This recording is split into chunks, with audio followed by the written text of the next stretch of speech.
नमस्कार. ॲग्रीवाली यूट्यूब चॅनलमध्ये तुमच्या सगळ्यांचं स्वागत आहे. आज मी तुमच्यासाठी काही महत्त्वाचे प्रश्न घेऊन आले. चला तर मग सुरुवात करूया. प्रश्न पहिला, भारतातील लिचीचे सर्वाधिक उत्पन्न करणारे राज्य कोणते आहे? उत्तर आहे बिहार. प्रश्न दुसरा, जगातील सर्वात मोठी वाळवंट कोणते आहे?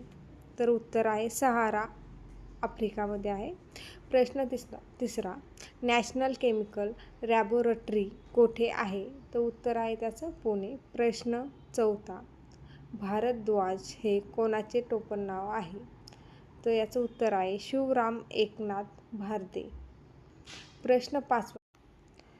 प्रश्न पाचवा हा जो आहे तो तुमच्यासाठी आहे. जय जवान जय किसान जय विज्ञान ही घोषणा कोणाची आहे? तर तुम्हाला जर येत असेल तर नक्कीच या प्रश्नाचं उत्तर तुम्ही कमेंट करून सांगा. जर उत्तर नसेल येत तर आपल्या ॲग्रीवाली चॅनलला फॉलो करा आणि याचं उत्तर तुम्हाला उद्या दिल्या जाईल. व्हिडिओ आवडला असेल तर व्हिडिओला लाईक करा आणि चॅनलला सबस्क्राईब करा नक्कीच. थँक्यू.